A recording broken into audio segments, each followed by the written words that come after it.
Hai, balik lagi di Ekonom Pemalas. Kali ini gue mau bahas soal convictions mengenai apakah diri lu sebenarnya berbakat, diri lu tuh sebenarnya jago, atau cuma beruntung aja. Pertanyaan ini datang karena setelah gue ngelihat hasil investasi gue dan tiba-tiba dalam 3 tahun terakhir ini sebenarnya semenjak covid sih ya, jadi semenjak covid gue melakukan kesalahan di Wika Gedung, 70% duit gue ada di Wika Gedung, dan ketika tersebut Wika Gedung mengalami penurunan, gue masuk di angka 300, antara 200 sampai 300-an lah. Nggak 200 bawah, 200 besar gitu, 280 sampai 300-an, dan sebenarnya bisa exit di 430, tapi karena momentarily pada saat itu gue ngeliat Wika Gedung masih cukup baik dan cukup bagus untuk gue miliki, dan akhirnya gue bertahan di dalamnya. Akhirnya turun dan terjadilah COVID. And then gue diam. Selama setahun gue diam. And then the next years akhirnya gue keluar dengan angka yang lebih rendah. Wika Gedung sempat menyentuh 300 something lah. Dan gue keluar di 270-an. Dan saat itu gue mulai berinvestasi di beberapa tempat dan akhirnya berhasil mengembalikan modal gue dan untung sedikit tipis dalam 3 tahun terakhir. Tapi jangka waktu 3 tahun terakhir tersebut akhirnya menghancurkan gue punya CAGR atau Compound Annual Growth Rate. Istilahnya kemampuan lu untuk mengenerate income. Dalam 2013 hingga ke 2010, 2013 ketika awal mula gue mulai, bulan Juni ternyata bukan bulan Maret, gue akhirnya bisa menghasilkan buat investor gue kurang lebih sekitar 50%-an. Dan kalau untuk gue sendiri, karena gue nggak dipotong fee dan biaya segala macam, sekitar 70%-an, 70-73% year on year. Unfortunately karena 3 tahun terakhir akhirnya gue jatuh ke angka sekitar 30% year on year. Jadi lu bisa bayangin dari 70 CAGR-nya turun menjadi 30%-an.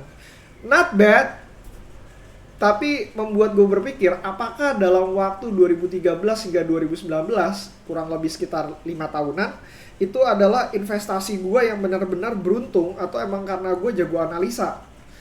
Kenyataannya adalah ketika gue mulai berinvestasi dan gue mendapatkan beggars pertama gue itu ada di Petrosi, gue yakin banget dengan Petrosi, dan karena convictionsnya begitu kuat, gue bisa all in di dalamnya.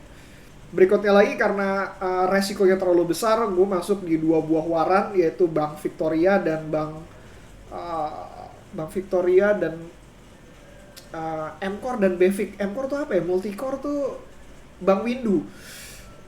Gue split, salah satu gue lupa yang mana itu jadi nol, salah satunya lagi jadi beggars dan cukup lumayan, dan akhirnya gue punya uang untuk masuk terakhir di Wika Gedung.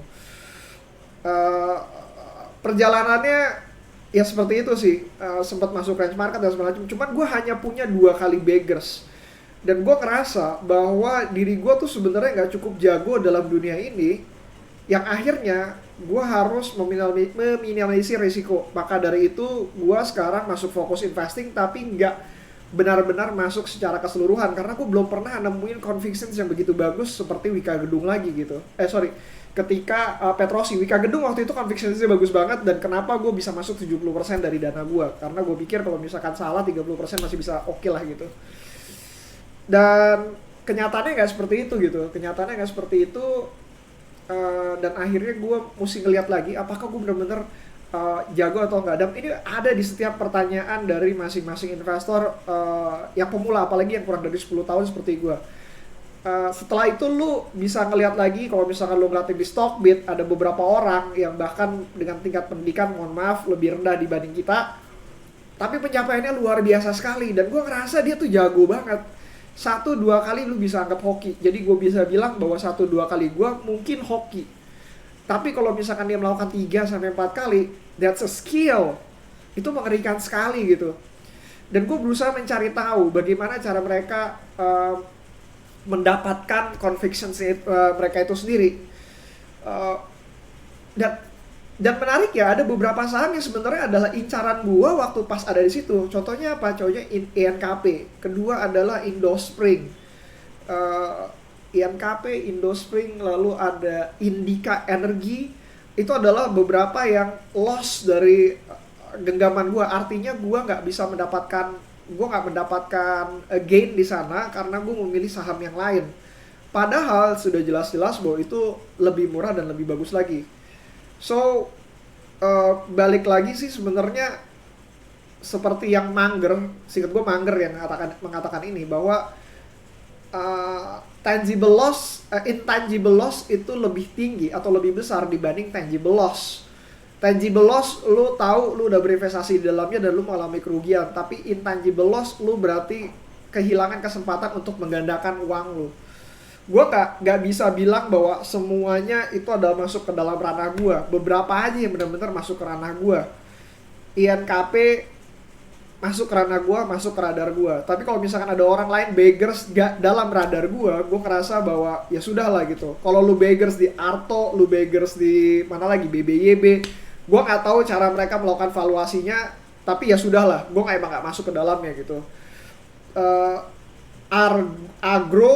BRI Agro itu adalah satu hal yang masuk watchlist gue, tapi gue biarkan begitu saja. Alasannya karena gue tidak terlalu mengerti dan memahami, tapi sempat masuk watchlist gue. INKP gue kurang digging down lagi, dan Indica adalah sebuah kesalahan dari investasi dan akhirnya harus gue refine berikutnya lagi. So bagaimana dengan nasib gue sekarang gitu? Nasib dimana gue menyadari bahwa gue sebenarnya bukan orang yang terbaik di dunia investasi ini, tapi gue pengen banget untuk jadi yang terbaik. Istilahnya bahwa gue harus menghasilkan conviction yang bagus lagi, seperti layaknya Wika Gedung, seperti layaknya Petrosi, dan seperti layaknya Bank Windu waktu itu, Bank Windu atau Bank Victoria, dimana gue bisa menghasilkan beggars dan gue bisa menaruh uang gue dengan cukup nyaman. Saat ini gue punya 5 saham di portofolio gue. 2 menguasai 60% dari portofolio gue, 2 lagi menguasai sekitar 40-45an, sekitar 45%an, dan 1 lagi tuh menguasai 5% plus cash. Kenapa gue bagi seperti itu? Karena gak ada satupun saham yang menurut gue saat ini benar-benar murni murah dan tidak beresiko. Nyari semuanya beresiko. Yang menguasai 60% itu adalah perusahaan dengan growth tinggi, tapi gue nggak bisa bilang harganya murah. Gue beli di harga fair, bisa lebih turun lagi gitu. Berikutnya lagi adalah 2 perusahaan lagi karena adanya inflation play, itu di coal company dan di shipping, dan gue masuk di dalamnya karena gue ngelihat ada momentum yang cukup baik, itu yang pertama. Kedua, gue ngelihat bahwa kuartal 1 belum keluar, kuartal 2 harganya sudah kayak gini, dan gue ngerasa kalau misalkan ada high base berikutnya lagi, ini akan menjadi lonjakan yang cukup bagus sekali gitu. Dan ketiga, karena dari sisi makro gue rasa nggak akan berakhir dalam waktu 1 tahun ke depan lagi gitu. Akhirnya gue masuk, akan tetapi company tersebut nggak bisa gue bilang murah, karena ini perusahaan cyclical. PBV-nya cukup tinggi untuk gue masukin saat ini. Gue nggak bisa melihat dari PE, tapi gue bisa melihat dari PBV. Kenapa? Karena asetnya yang bisa gue pegang kalau misalkan terjadi penurunan. Kalau misalkan lo ngomongin PE ratio, cukup rumit gitu. Kecuali dia bisa bertumbuh kayak 500% atau 500 kali, ya lo akan menghasilkan cukup banyak uang sih di situ. Nah, akhirnya gue bilang, kita cuma bisa bermain lebih lama lagi. Gue pernah bilang ini bahwa yang di game ini adalah lu bisa bermain lebih lama. Kalau lu bermain lama, lu bisa make career di sini gitu. Tapi kalau misalkan lu udah tahu, sadar diri bahwa lu tuh bukan yang terbagus atau terbaik seperti gue gitu, maksud gue, dan lu bermain dengan sesuatu yang beresiko, lu artinya meresikokan permainan ini. Dan kalau misalkan lu nggak bisa bermain lama, artinya lu nggak akan bisa melihat peluang lagi yang baru. Gue sendiri masih belum tahu apakah gue bisa recover dengan perasaan ini, tapi yang gue bisa ketahui adalah gue sempat ngobrol dengan beberapa teman gue, banyak sekali, bahkan teman gue ada 1 orang yang hampir 2 tahun sekali dia mendapatkan beggar. Dia bilang ini masih cukup beruntung karena gue bisa ngeliat convictionsnya orang. Dan seperti Mohnis Pabrai bilang bahwa ya udah steal the IDs aja untuk dari orang lain. Gue melakukan hal itu sekarang. Gue stealing the IDs buat dari banyak orang, dan kalau misalnya idenya cukup menarik gue akan masukkan uang gue dalam sana. Akan tetapi untuk benar-benar murni gue melakukan hal lagi seperti Petrosi, gue rasa gue masih belum tahu. I'm in, apa ya, gue bilang gue ada di tempat dimana gue harus memiliki keberuntungan yang cukup tinggi lagi. But then again, kalau misalkan lu cukup lama masuk ke dalam dunia ini, lu akan tahu bahwa time it's at your side. Kalau lu punya banyak waktu, lu punya banyak waktu luang, gak usah liatin segala macem, gak usah mantengin, lu bisa tidur dan mungkin bakalan periksa tiap 3 bulan sekali ketika laporan keuangan keluar. Kalau misalnya laporan keuangan sudah keluar, ya sudah lah gitu. Baca berita, ya ekonomi itu menurut gua akan berubahnya cukup lama ya. Untuk satu cycle, mini cycle aja 5-10 tahun. Big cycle itu bisa sampai 10, 20 sampai 50 tahun. Ya kalau misalkan lu udah tahu bahwa kondisinya kayak gini, untuk masuk ke cycle berikutnya akan memakan waktu yang cukup lama sih menurut gua. So then again, kalau misalkan kalian merasa bahwa diri kalian itu tidak berbakat, nggak masalah, nggak semua harus berbakat. Yang perlu kalian ketahui adalah kalian masih akan terus belajar di sini.